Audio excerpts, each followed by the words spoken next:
Hello everyone, welcome to all. आज के इस एपिसोड में हम लोग फ्यूचर इंडेफिनिट के इंटरोगेटिव सेंटेंसेस को ट्रांसलेट करना समझेंगे कि फ्यूचर इंडेफिनिट का सेंटेंस अगर इंटरोगेटिव में मिलता है, यानी जब उसमें कोई क्वेश्चन पूछा जाता है तो हम उसे कैसे ट्रांसलेट करेंगे और किस तरह से हमें उसके रूल को अप्लाई करना है। तो चलिए शुरू करते हैं। पेपर पेन लेके बैठ जाएं, स्टडी मोड में आ जाएं, जैसे आपकी जो भी प्रॉब्लम्स होती हैं, जो भी आपको नोट करना हो, उसे आप तुरंत के तुरंत उसे नोट कर सकें। चलिए समझने की कोशिश करते हैं कि क्या रूल यहाँ पे अप्लाई होगा। सबसे पहले इंट्रोगेटिव के बारे में यहाँ क्लियर हो लेते हैं कि यह पहले की तरह ही वैसे चलेगा। इंट्रोगेटिव दो तरह के, एक जिसका जवाब हम हाँ या ना में दे सकेंगे, और दूसरा जिसका जवाब हमें कोई डिटेल में देना होगा, जिसका कारण बताना होगा।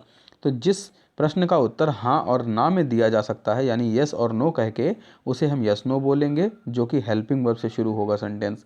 और जब किसी में कारण पूछा जाएगा किसी प्रकार का कि कब, कैसे, क्यों, इस तरह की कोई बात, तो उसमें हम लोग क्वेश्चन वर्ड लगाएंगे, जो पर्टिकुलर वर्ड उसके अंदर पूछा जाएगा। तो ये प्रोसेस हमें यहाँ यूज़ करना है। तो जैसे हमारे सामने सेंटेंस लिखा है, क्या मैं एक पत्र लिखूँगा, तो इस सेंटेंस को हमें लिखना है।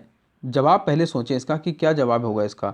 क्या मैं एक पत्र लिखूँगा, हाँ या फिर ना। हाँ में कह सकते हैं, आप नहीं कह सकते हैं, हाँ लिखूँगा, नहीं लिखूँगा। तो कारण नहीं पूछा जा रहा है, केवल ये एक तरीके का ये बात है जिसमें यस नो में हम जवाब दे सकते हैं। तो इस सेंटेंसेस में हम लोग क्या करते हैं, सबसे पहले आप इसे जो यहाँ पे क्या लिखा है इसको समझ लें कि आपको कैसे यूज़ करना है, क्या ट्रांसलेशन इसका होगा। बाकी का सेंटेंस लिखा है कि मैं एक पत्र लिखूँगा। आप इसे अगर सेंटेंस को मैं एक पत्र लिखूँगा, इसे अगर आप ट्रांसलेट करते हैं तो क्या प्रोसेस होता था, आई, उसके बाद शैल राइट अ लेटर, इस तरह से कहते थे, आई शैल राइट अ लेटर। तो ये प्रोसेस होता था, मैं एक पत्र लिखूंगा। तो आपको ध्यान रखना है कि जब यस नो टाइप का सेंटेंस होगा तो ये जो शैल आप सब्जेक्ट के जस्ट बाद में लिख रहे हैं, इसको इस सब्जेक्ट के पहले लिख देंगे, यानी आई के पहले। तो सेंटेंस हमारा जो बनेगा अब वो लिखा जाएगा, शैल आई राइट अ लेटर, और लास्ट में क्वेश्चन मार्क पुट करेंगे। बस इतना प्रोसेस आपको यूज़ करना है, ये सेंटेंस आपका ट्रांसलेट हो जाएगा। तो कुछ नया प्रोसेस नहीं है, बिल्कुल वही बेसिक चीज़ है। हेल्पिंग वर्ब को हम जस्ट सब्जेक्ट के और पहले पुट कर देते हैं, ये प्रोसेस हम यूज़ करेंगे। अपने आप में ये सेंटेंस क्लियर है कि क्या मैं एक पत्र लिखूंगा, इस तरह का ट्रांसलेशन इसका हो गया। तो शैल आई राइट अ लेटर, ये प्रोसेस करना है। सब में आपको यही करना है। जब यस नो होगा तो सब में क्या करना है, सेंटेंस में विल और शैल का यूज़ शुरू में कर देना है। जहाँ भी जिसमें विल यूज़ हुआ था, जहाँ भी जिसमें शैल का यूज़ होता है, उसमें आप शुरू में उसे लिख देंगे। जैसे अब यहाँ पे लिखा है नेक्स्ट सेंटेंस में, क्या हम कल विद्यालय नहीं जाएंगे, तो हम क्या को थोड़ी देर के लिए छोड़ दें और बाकी चीज़ों को समझें। लिखेंगे हम वी, और वी के बाद लिखेंगे शैल। तो we shall not go to school tomorrow, इस तरह से हमें सेंटेंस को बनाना है। We shall not go to school tomorrow. अभी हमें इसे इंट्रोगेटिव बनाना है, तो हम वी के बाद जो शैल लगा रहे थे, अब यहाँ पे इसका सीक्वेंस बदल देंगे, शैल पहले और वी बाद में। तो हम लिखेंगे shall we not go to school tomorrow. ये प्रोसेस हमें यूज़ करना है। तो कुछ नया नहीं, आप बहुत आसानी से इस चीज़ों को समझ सकते हैं और बहुत ही अच्छे से इसकी प्रैक्टिस करिए, ताकि आपको कभी भी ऐसा कन्फ्यूज़न ना हो कि हमें नॉट या शैल कहाँ पुट करना है। नॉट जब नेगेटिव में आ रहा है तो कहाँ पुट करना है, और हमें शैल का यूज़ या विल का यूज़ कहाँ करना है, बस यही प्रोसेस है। नेक्स्ट है, क्या उसके पिता आगरा जाएंगे। तो आप इसको थोड़ी देर के लिए छुपा कर ये सोचें कि जवाब क्या है, यस नो में है, और फिर बाकी का सेंटेंस देखें। बाकी के सेंटेंस में होगा, his father will go to Agra. अब यहाँ पे हिज फादर के बाद हम विल बोल रहे हैं, बस यही चीज़ आपको पहले लिख देनी है, will his father go to Agra, और लास्ट में क्वेश्चन मार्क।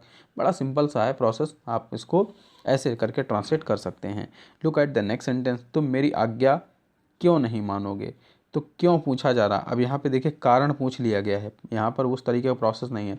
तो जब कारण होता तब आपको क्या करना है, तो तब भी आपको कुछ नया नहीं करना है, बहुत आसान से आप कर सकते हैं। ध्यान देना है क्या करना है, सबसे पहले आप इसे थोड़ी देर के लिए हटा दें, फिर लिखें तुम मेरी आज्ञा नहीं मानोगे। तो यहाँ पे हम लिखना चाहेंगे तो लिखेंगे you will not obey me.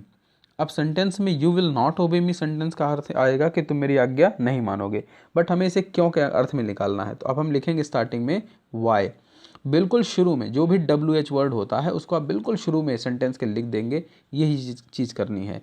Y के बाद में जो आप यू के बाद में शैल यूज़ कर रहे थे विल, उस विल को अब वाई के बाद लिखेंगे।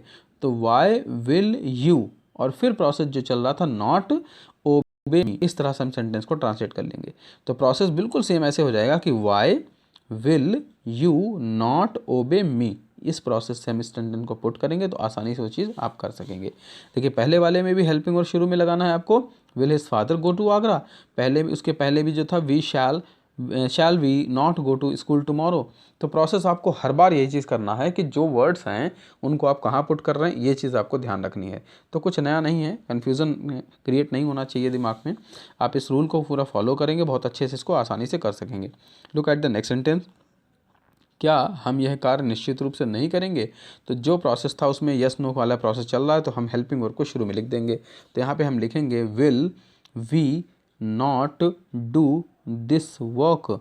इस तरह से सेंटेंस कहेंगे, we will not do this work. तो बड़ा आसानी से सेंटेंस हो जाएगा। और निश्चित रूप से यहाँ पे बताने के लिए देखिए यहाँ पे विल होता है, तो विल को ही हम यूज़ करते हैं सर्टेनली, अलग से आपको लगाने की कोई ज़रूरत नहीं है। अब चाहें तो इसे लगा सकते हैं। तो प्रोसेस अगर इसे आप ऐसे करते हैं तो लिख सकते हैं यहाँ पे we will not do this work certainly, निश्चित रूप से हम इसे नहीं करेंगे। बट अगर आप विल लगाते हैं तो इसका मतलब भी हो जाता है निश्चित रूप से ही, तो आपको ये अलग से लगाने की कोई आवश्यकता नहीं होगी। नेक्स्ट सेंटेंस है वह आगरा कब जाएगा। तो यहाँ पे भी कारण पूछ रहा है, कारण में हम इसको कब की अंग्रेजी लिखेंगे व्हेन, WHENE, व्हेन WHEN। तो व्हेन लिखेंगे और व्हेन के बाद लिखेंगे हम इसे will he go to Agra. तो वह की अंग्रेजी ही होती है, लिखेंगे ही गो टू आगरा। तो when will he go to Agra, इस तरह से सेंटेंस ट्रांसलेट हो जाएगा। तो आई होप कि सारे सेंटेंस में आपको समझ में आ गया कि कैसे हमें इंटरोगेट करना है और कैसे हमें उसे ट्रांसलेट करना है। इस रूल को फॉलो करते हुए आपके पास जो भी एक्सरसाइज बुक है, जो भी बुक है, आप उसके सेंटेंस को ट्रांसलेट कीजिए ताकि आपको अच्छे से प्रैक्टिस हो जाए। तो आई होप कि आज काफ़ी कुछ सीखने को आपको मिला होगा। नेक्स्ट ई लर्निंग सेशन में फिर मिलेंगे, तब तक के लिए stay happy, stay safe and keep watching Ashutosh channel.